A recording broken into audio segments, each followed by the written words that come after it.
कुछ नशा ऐसे हैं जो 24 घंटे तक नहीं उतरते, कुछ नशा ऐसे हैं जो 36 घंटे तक नहीं उतरते, कुछ नशा ऐसे हैं जो 48 घंटे तक नहीं उतरते। हो सकता है ऐसे सारे नशों में मुब्तला नौजवान थे, लेकिन एक नशा ऐसा है, कान में हमारे बच्चे के फूंक दो आमिना के लाल का नाम, हर तरह का नशा उतर जाता है। और फिर एक ही नशा सर चढ़ करके बोलता है, जिस गली से भी गुजरो एक 8 साल का बच्चा भी मुझे देखता है, उसी नशे में पुकारता है लब्बैक या रसूल अल्लाह। हिंदुस्तान में जन्म लिया सलमान नहीं आ सकता। ये कैसी मुनाफिकत है, कैसी मुनाफिकत है। हम तो यहां की मिट्टी में रहने वाले लोग, और मरे तो भी यहीं पर दफन होने वाले लोग, हम पर ही ये शक है जिसको तुम पूरा का पूरा आतंकवाद घोषित कर चुके हो और उसको सजा संवार करके बुलाते भी हो, बिठाते भी हो। और जो लोग अपनी जानें इस वतन के लिए दे चुके, अपना खून यहां पर बहा चुके, उन पर अभी भी तुम्हारा शक है। इनका हाल तो यही है, गुड़ खाते हैं और गुलगुले से परहेज करते हैं। बड़ा बड़ा गुड़ निकल जाते हो और गुलगुले से परहेज है। हमारे बारे में शक है। हमारी पीढ़ियां यहां पर निकल गईं। इन चेहरों को देखकर आज भी लोगों को, मैं आज ये कहना चाहता हूं, ये सियासत का बुरा हो जिन्होंने इस देश में नफरत और जहर की एक ऐसी फिजा फैला दी है कि लोग एक दूसरे का चेहरा देखने से डरने लग गए। किसने किया ये सब? अब तो आंख खोलना चाहिए। मैं सिर्फ मुसलमानों से नहीं कह रहा, दूसरे मजहब के लोग वो भी इन तमाम सियासतों को पहचाने जो इस देश पर अटैक से अटैक करते रहे। यहां से प्लेन हाईजैक करके ले जाकर जिनके यहां पर रखा गया हो, वो सब आज मेहमान बन गए। कोई पूछने वाला नहीं है। अरे वो भी जुब्बा कुब्बा टोपी दस्तार सब लेकर के आया। और आपने सारी न्यूज देखा होगा, और ये सारे चाटुकारी उसके पीछे पीछे घूमते भी रहे। अब पूछो आतंकवाद कहां गया, दहशतगर्दी कहां गई, टेररिज्म कहां गया। ये सब के बाद पता ये चलता है कि तुम्हें तकलीफ इन चीजों से नहीं है, तकलीफ ईमान से है, इश्क़े मुस्तफा से है। और जो सौदाबाजी तुमसे कर ले वो तुम्हारा भाई है, और जो हक बात करे उससे तुम्हारी कुर्सी हिलती है। इसलिए मुसलमानों, आप सबको मैं एक पैगाम देना चाहूंगा, अपना जाहिर संभालने से बेहतर है कि तुम अपने ईमान की हिफाजत करो और इश्क़ रसूल को और बढ़ाओ, इतना बढ़ाओ कि ये इतना बेहतरीन तुम्हारा असलहा है। बुजुर्गों ने फरमाया, जब तुम्हारे सीने में इश्क़ रसूल भर जाता है तो तुम्हें किसी से लड़ाई करने की जरूरत भी नहीं पेश आती। तुम्हारे चलने फिरने से कई कीड़ों की यूं ही मौत हो जाती। बात सिर्फ यहीं आकर रुकती है। उनके जो हम गुलाम थे, खल्क के पेशवा रहे, उनसे फिरे जहां फिरा, फिर आई कमी वकार में। लेकिन एक बात ये बता करके जाऊंगा, तुम्हारी आज जो पोजीशन है ये बनाई गई है।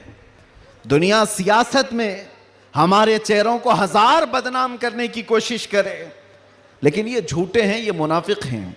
हमने इनको देखा है। एक तरफ वो अंग्रेज भी था जो इनकी हरकतें करता था। अंग्रेजों ने भी क्या किया, कुछ उलमा वो हैं जिनको काला पानी की सजा दे रहे थे। अंडमान निकोबार में 12-12 साल कैद रख करके काला पानी की सजा में उलमा को मार दिया। अल्लामा फजल हक खैर आबादी की कब्र भी अंडमान निकोबार में। अंग्रेजों ने सिर्फ इसलिए कि उन्होंने हक बात का ऐलान किया था तो सजा इनायत अहमद काकोरवी, किफायत अली काफी को भरे बाजार में फांसी पर चढ़ा दिया गया। ये तारीख की सच्चाइयां मैं बता रहा हूं। नौजवानों, तारीख उठा करके देखना, अंग्रेजों के जमाने में वो कौन उलमा थे जिनको माहाना वजीफा मिलता था। इंग्लैंड की विक्टोरिया की तरफ से उनको हदिया आया करता था मौलाना को। क्या आप मदरसा भी चला सकते हो, आपके मदरसे के लिए फुल सपोर्ट भी होगा। क्यों भाई, ये मुनाफिकत क्यों है? ये अंग्रेज एक तरफ उलमा को सूली पर चढ़ा रहा है और यही अंग्रेज कुछ उलमा को माहाना पैसे दे करके पाल रहा है, मदरसे बनाने पर सपोर्ट कर रहा है। पता ये चला कि इन मुनाफिकों का सिर्फ एक हाल है, जो इनकी बोली बोलेगा वो आलिम क्या, वो सब क्या उनका भाई है, और जो अल्लाह और रसूल की मोहब्बत की बात करेगा वो सूली पर चढ़ाया जाएगा। और हमें आज गवारा है, हम खुशी से इस बात को पसंद करते हैं, जालिमों के तलवे चाटने से बेहतर है कि सूली के फंदे को तुम लिया जाए। इसलिए कि तारीख तलवे छाटने वालों की नहीं लिखी जाती, सलाहुद्दीन की लिखी जाती है। तारीख शहाबुद्दीन की लिखी जाती है, तारीख खालिद बिन वलीद की लिखी जाती है, तारीख सैफुल्लाहिल मसलूल की, उमर इब्न खत्ताब की लिखी जाती है। एक रोटी ना भी मिले तो सब्र कर लेना, लेकिन एक बात याद रखना, नामूसे रिसालत पर कोई समझौता नहीं है। वो जान है हमारी, और जान है तो जहान है। और आपको मैं एक बात बताऊं, हर मुसलमान मोहल्ला आज एक मुसीबत से जूझ रहा है। एक मुसीबत, शर्म भी आती है मुझे कहते हुए और दर्द भी होता है। हर क्राउडेड मुसलमान मोहल्ला जो है वो नशा की आफत से जूझ रहा है। कौन बेचता है नशा, कौन करवाता है और कौन करता है? मैं अंदर रह करके सारे हालात देख करके आया हूं मेरे अजीजों, सब चीजें देख करके आए, नशे की सारी किस्में भी पता है। इन मोहल्लों में ज्यादा क्यों बिकता है, कौन सपोर्ट करता है इनको, कौन सपोर्ट करता है? इसलिए कि दुनिया जानती है कि इनको नशा दे दे दे करके सुलाते रहो, इसलिए कि जिस दिन ये जाके कई लोगों की नींद हराम करते हैं। ये उम्मत मुस्तफ़ा है, कफन अपने कंधे पर लेकर चलने की आदत है इसे। ये फाका कश मौत से डरता नहीं जरा, रूह मोहम्मदी इसके बदन से निकाल दो।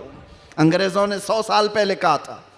मैं आपको बता रहा हूं, नशा दे करके, हुस्न दे करके, माल की लालच दे करके, न जाने क्या क्या नशे में तुम्हें धुत कर दिया गया। लेकिन मैंने देखा है मेरे अजीजों, बरसों तक वो नौजवान जो नशा के एडिक्ट थे, सुबह शाम, और जिनको जानबूझ करके प्लानिंग के साथ नशा का एडिक्ट बनाया गया है। हम चाहते हैं हमारा हर बच्चा नशा से पाक हो। क्या आप चाहते हैं कि नहीं हमारे मोहल्ले नशे से पाक हो? लेकिन मैं उनको भी जानता हूं जो इन मोहल्लों को नशा बांटते हैं, वो किसके कारस्तानियां हैं।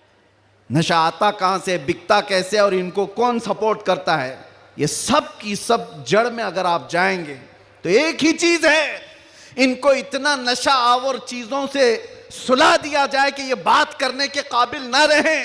लेकिन मेरा विजदान ये कहता है, दुनिया ने सालों भर इनको नशा दे दे करके सुलाया। सारी दुनिया मिल करके नशा बांट करके जिस कौम को सुला रही थी, हमने एक बार आई लव मोहम्मद कहा, हर मोहल्ला जागता हुआ नजर आ रहा है। किसने जगाया?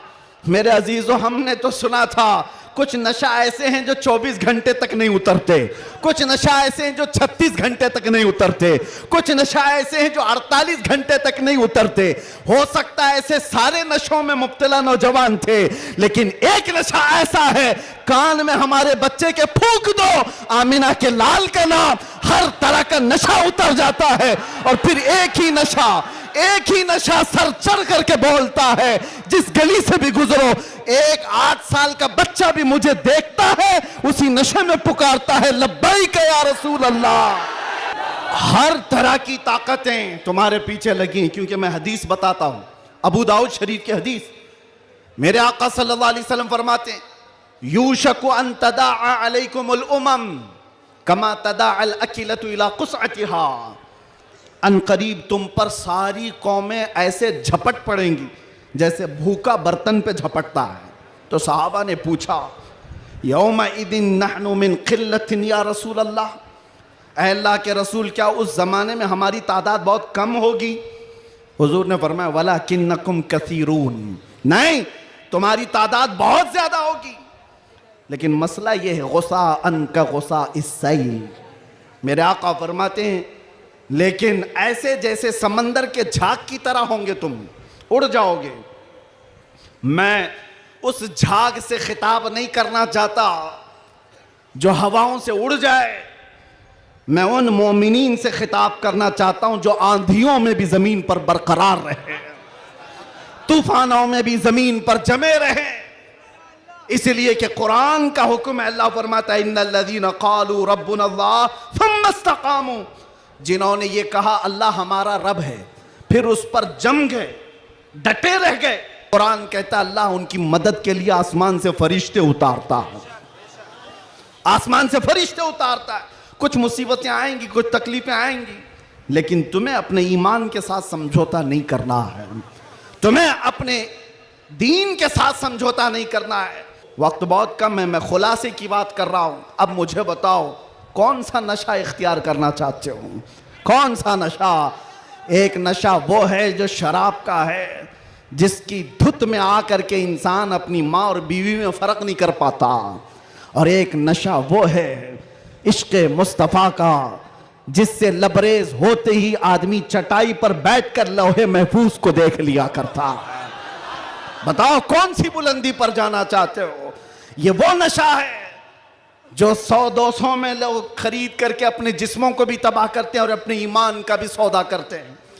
मगर मैं उस नशे की बात कर रहा हूं जिसका खुमार मौत क्या हश्र तक भी नहीं निकलता, नहीं निकलता, और जो इश्क़ मोहम्मदी में शराबूर हो जाता है, दुनिया क्या कर रही है उसे उसको कुछ फर्क ही नहीं पड़ता, कौन क्या बोल रहा है इससे उसे कुछ फर्क ही नहीं पड़ता।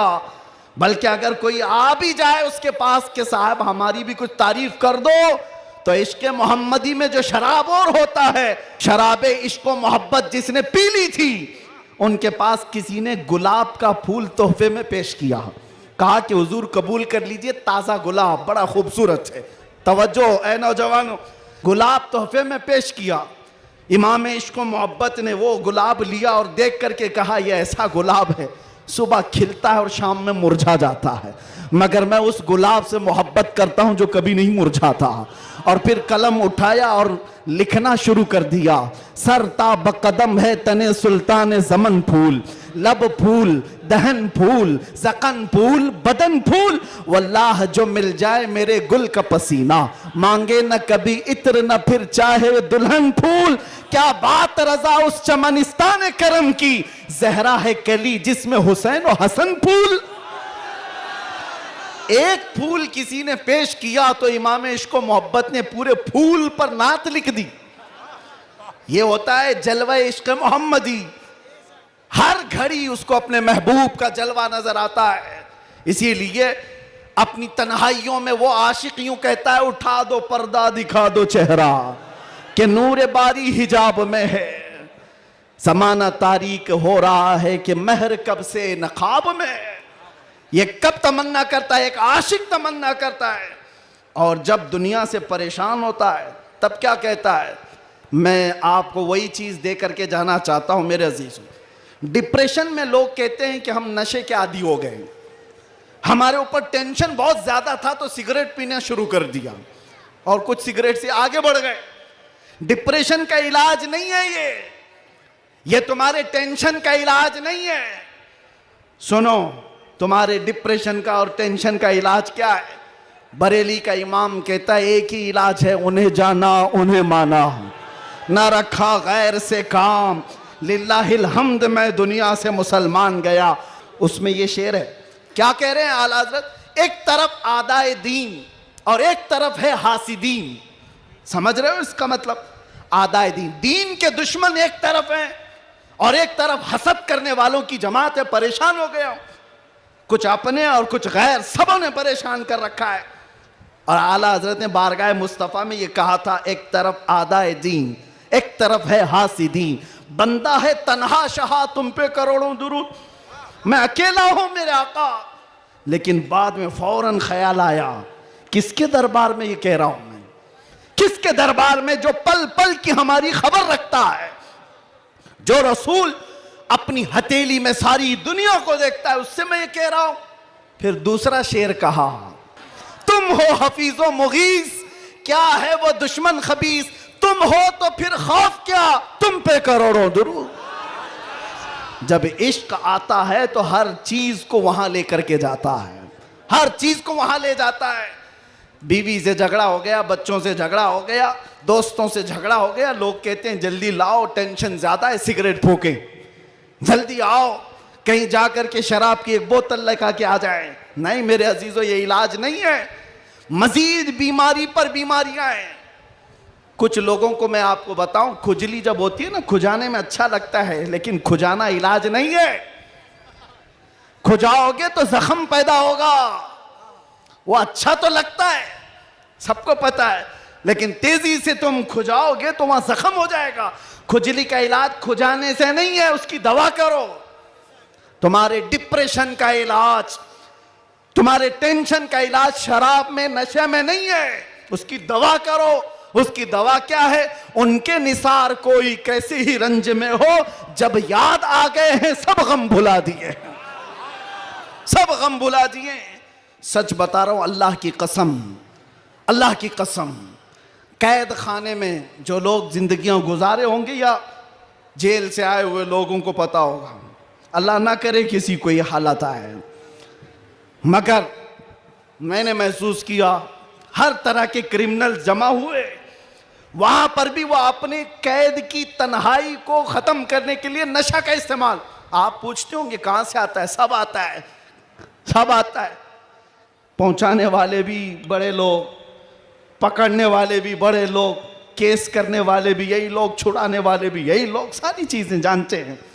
मैं उसमें तफसीलात में नहीं जा रहा, लेकिन एक मैं जानता हूं, हम जैसे लोग जो इन जैसे लोगों के बीच में पले बढ़े और अचानक ले जाकर के उनके दरमियान बिठा दिया गया, तो क्या हालत होती है। हमारा इलाज क्या था? पहले पहले में ये महसूस होता था कि हम तो दुनिया बदल के आ गए, किन लोगों में बैठ गए, कैसे लोगों में बैठ गए। लेकिन यकीन पक्का हो तो याद रखना, कुत्तों को भी जुबान आ जाती है, इश्क आ जाता है, कैसे भी लोग हों। उसके बाद जब घबराहट होती, आला हजरत का यही शेर पढ़ता, उनके निसार कोई कैसे ही रंज में हो, जब याद आ गए हों सब गम भुला दिए हैं। हुजूर पाक सल्लल्लाहु ताला अलैहि वसल्लम पर कसरत से दुरूद पढ़ना शुरू करते तो दिल ऐसा करता, दिल मचलने लगता, और फिर एक हौसला और एक हिम्मत ऐसी आती, लोग देखते।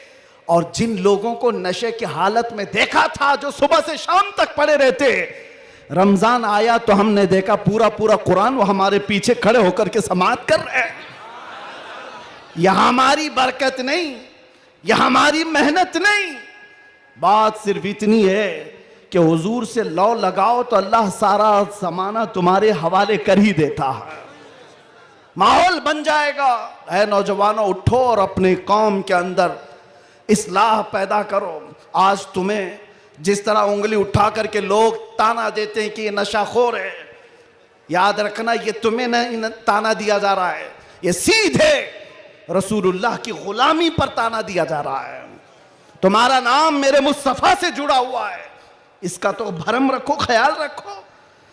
तुम हुजूर पाक सल्लल्लाहु अलैहि वसल्लम के नाम से दुनिया में पहचाने जाते हो।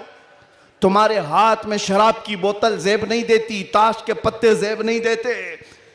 तुम नशे के अड्डे पर रात ना गुजारो, बार और क्लब में डांस करते हुए ये मुजरे करने के लिए तुम्हें नहीं पैदा किया गया। ऐ नौजवानों, उठो, तुम्हारे हाथ में तो अल्लाह का कलाम होना चाहिए, तुम्हारी जुबान पर मेरे मुस्तफा के नगमे हों, तुम्हारी रातें क्लब में नहीं किसी मस्जिद में या किसी शेख के कदमों में गुजरनी चाहिए। फिर देखो इनकलाब ऐसा आएगा, इनकलाब ऐसा आएगा। आज मैंने महसूस किया है, लेकिन हम महसूस करते हैं दुनिया के तमाम हालात को अल्लाह एक दिन में पलट सकता है, बल्कि 1 मिनट में पलट सकता है। आज अगर बारिश नहीं है, रब तबारक व तआला के लिए नामुमकिन और मुहाल नहीं है। वो चाहे तो अभी बारिश कर दे, वो कड़ी धूप में बारिश कर दे और कड़ी बारिश के अंदर धूप ला दे। इसलिए आज के हालात से परेशान ना होना कि अब क्या होगा, हमारा कोई कायद नहीं, हमारा कोई लीडर नहीं, सूखा पड़ा हुआ है, मुसलमान बिखरे हुए हैं। कभी मायूस ना होना। ऐसे सूखों में हमने कई गुलशन खिलते हुए देखे हैं। जिन्होंने इस्लाम के खिलाफ परचम उठाए थे, रब ताला ने उनकी नस्लों में ही आशिकाने मुस्तफा भी पैदा किए हैं। वो दिन दूर नहीं, जो मैं कहा था वही कहता हूं, कंप्लीट नहीं, बाकी आप खुद ही समझ लेंगे। हालात जैसे भी हो, ये कुछ देर की खामोशी है। जैसे भी हो, जैसे भी हो, कुछ देर की बात है। हर अंधेरे के बाद उजाला आएगा, हर तारीकी के बाद सवेरा आएगा। इसलिए आज अगर चांद को गहन लगा है इस जमात का, तो चांद का गहन जब छटता है तो फिर वो अपने आबो ताब के साथ चमकता है। आपसे मैं गुजारिश करूंगा, उठो अगर न हश्र न होगा फिर कभी, दौड़ो के जमाना चाल अपनी चल गया। कुव्वते इश्क से हर पस्त को बाला कर दो, दहर में नामे मोहम्मद से उजाला कर दो। तब तक बिके न थे तो कोई पूछता न था, या रसूल अल्लाह तुमने खरीद कर हमें अनमोल कर दिया। नारे या रसूल अल्लाह।